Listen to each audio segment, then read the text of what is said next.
ఓం శాంతి 26/10/2023 సాకార ఈశ్వరీయ మధుర మహావాక్యాలు.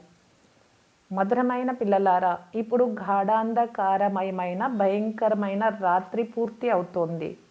మీరు పగలులోకి వెళ్ళాలి. ఇది బ్రహ్మ అనంతమైన పగలు మరియు రాత్రుల కథ.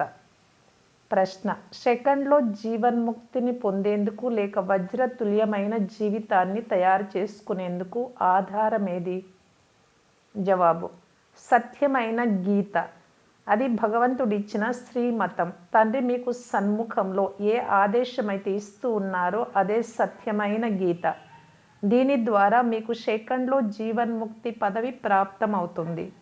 మీరు వజ్రతుల్యంగా అవుతారు. ఆ గీత ద్వారా భారతదేశం గవ్వ సమానమైంది. ఎందుకంటే తండ్రిని మరచి గీతను ఖండితం చేసేశారు. పాట: ఓ రాత్రి ప్రయాణికుడా అలసిపోకు. ఓం శాంతి. ఇప్పుడు ఈ పాటను పిల్లలైన మీరు తయారు చేయించలేదు. దీనిని సినిమా వారు కూర్చొని తయారు చేశారు. వారికి దీని గురించిన అర్థం ఏమీ తెలియదు. ఏ విషయమైనా యథార్థమైన అర్థం తెలియకుంటే అనర్థం అవుతుంది. పాడుతూ ఉంటారు కానీ వారికి ఏమీ అర్థం కాదు. ఇప్పుడు పిల్లలైన మీకు శ్రీమతం లభించింది. ఎవరి శ్రీమతము? భగవంతుడి శ్రీమతం.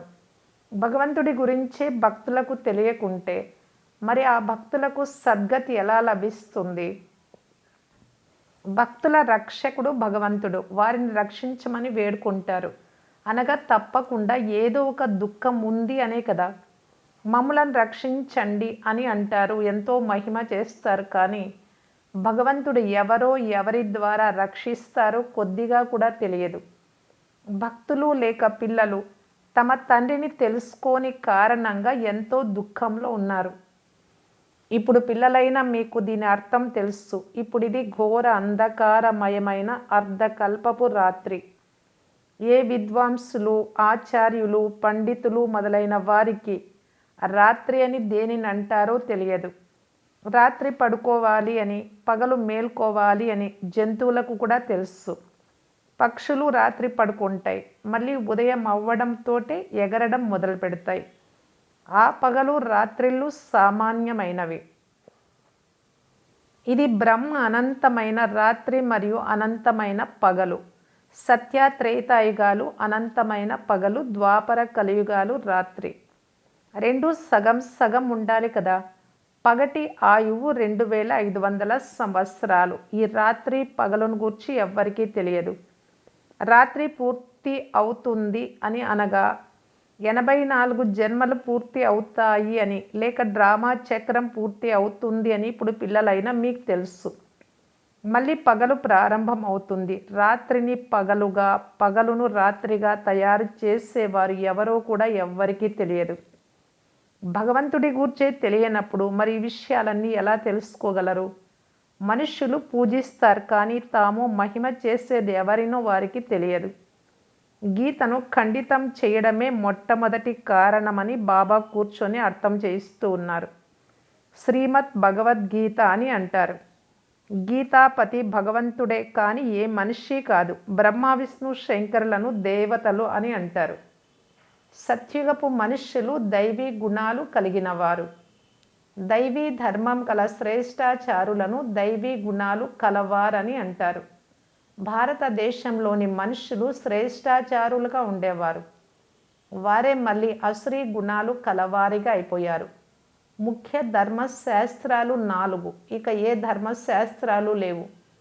ఉన్నా అవన్నీ చిన్న చిన్న మఠాలుగా స్థాపించబడ్డాయి.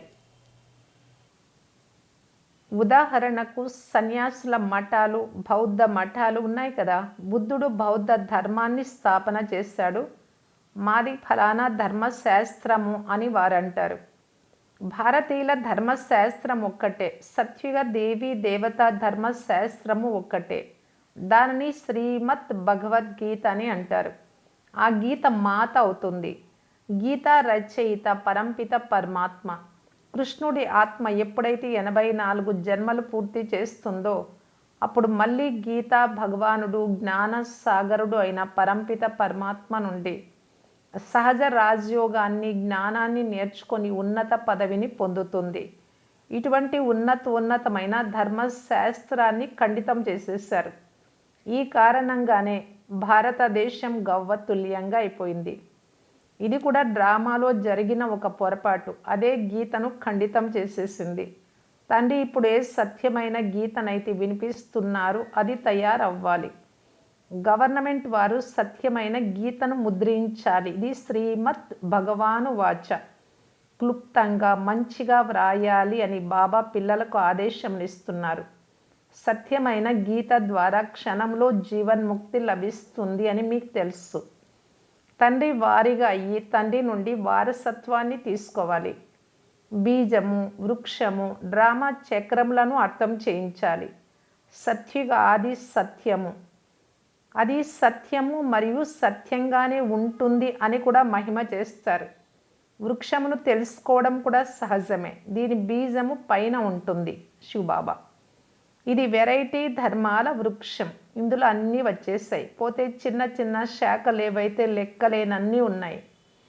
మఠాలు, మార్గాలు మొదలైనవి ఎన్నో ఉన్నాయి. భారతదేశానిది ఆది సనాతన దేవీ దేవతా ధర్మం. దీనిని ఎవరు స్థాపించారు? భగవంతుడు. దీనిని మనుష్య మాతృలు ఎవ్వరూ స్థాపించలేదు. శ్రీకృష్ణుడు దైవీ గుణాలు కల మానవుడు. అతడు 84 జన్మలు పూర్తి చేసి ఇప్పుడు అంతిమ జన్మలో ఉన్నాడు. సూర్యవంశీ, చంద్రవంశీ, వైశ్యవంశీలకు అవుతూ కళలు తగ్గిపోతూ వచ్చాయి. సత్యుగంలో శ్రేష్టాచారులుగా ఉన్న సూర్యవంశీల రాజధాని ఇప్పుడు కలియుగంలో భ్రష్టాచారిగా ఉంది. ఇప్పుడు మరలా శ్రేష్టాచారిగా తయారవుతోంది. ఉన్నతోన్నతమైన పాత్ర ఎవరిది అన్నది పిల్లలైన మీ బుద్ధిలో ఉంది. శివాయ నమః అని ముఖ్యమైన వారి అంటే శివబాబా మహిమను బ్రహ్మ విష్ణు శంకరులకు ఇవ్వలేరు అని ఇప్పుడు మీరు తెలుసుకున్నారు. ప్రెసిడెంట్ మహిమను ప్రైమ్ మినిస్టర్కు లేక ఇతరులు ఎవరికైనా ఇస్తారా? ఇవ్వరు కదా. వేర్వేరు టైటిల్స్ ఉన్నాయి. అందరూ ఒకే విధంగా అవ్వలేరు. పిల్లలైన మీకు ఇప్పుడు బుద్ధి లభించింది. క్రీస్తుకు కూడా తన క్రైస్తవ ధర్మాన్ని స్థాపన చేసే పాత్ర లభించింది అని మీకు తెలుసు. ఆత్మ ఒక బిందువు. ఆత్మలో పాత్ర నిండి ఉంది. క్రైస్తవ ధర్మాన్ని స్థాపన చేసి మళ్ళీ పునర్జన్మలు తీసుకుంటూ పాలన చేస్తూ సతో రజో తమోలలోకి రావాలి. చివరిలో వృక్షమంతా శిథిలావస్థకు చేరుకోవాల్సిందే. ఈ సృష్టి అంతా ప్రతి ఒక్కరికి ఎంత సమయం పాత్ర లభించిందో, బుద్ధుడు ఎంత సమయం పాలన చెయ్యాలి, ఇవన్నీ మీకు తెలుసు. భిన్న భిన్న నామ రూపాలతో జన్మలు తీసుకుంటూ ఉంటారు. ఇప్పుడు బాబా మీ బుద్ధిని చాలా విశాలంగా తయారు చేస్తారు. కానీ కొందరు శివ బాబాను కూడా స్మృతి చెయ్యలేరు. అనంతమైన తండ్రి అనంతమైన స్వర్గ వారసత్వాన్ని ఇస్తారు.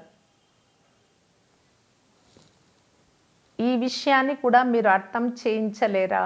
బాబా ఎన్నోసార్లు అర్థం చేయించారు. ఆత్మలో అవినాశి పాత్ర రచింపబడి ఉంది. ఒక శరీరాన్ని వదిలి మళ్ళీ ఇంకొక శరీరాన్ని తీసుకోవాలి.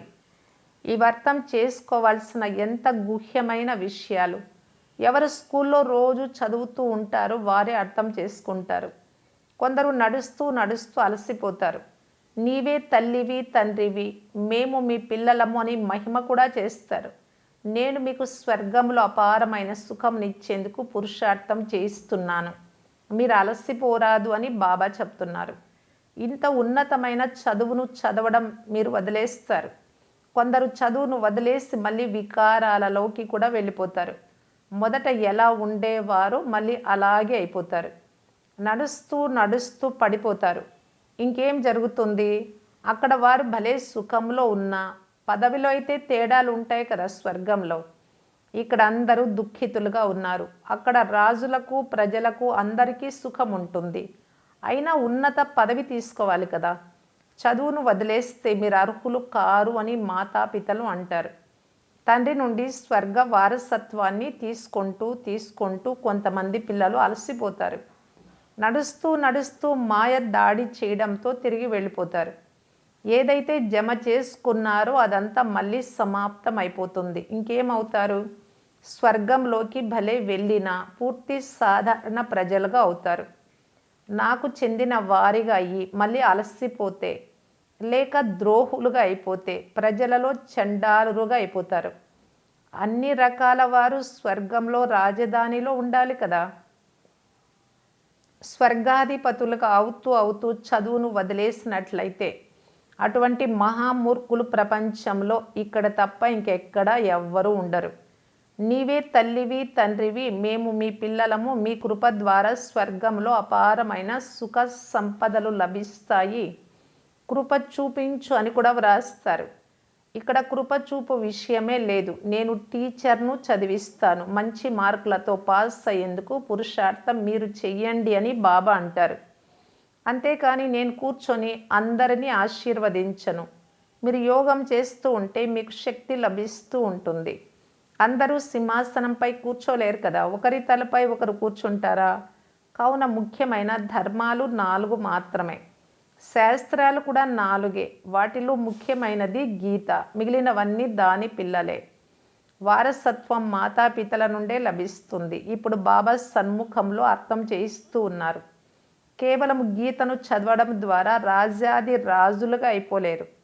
బాబా అయితే బ్రహ్మబాబా గీతను చదివారు, కానీ దాని వలన ఏమీ జరగలేదు. ఇవన్నీ భక్తి మార్గపు శాస్త్రాలు. మీరు పురుషార్థం చేసి 16 కళా సంపూర్ణులుగా అవ్వాలి. ఇప్పుడు మీలో ఏ కళ, ఏ గుణాలు మిగలలేదు.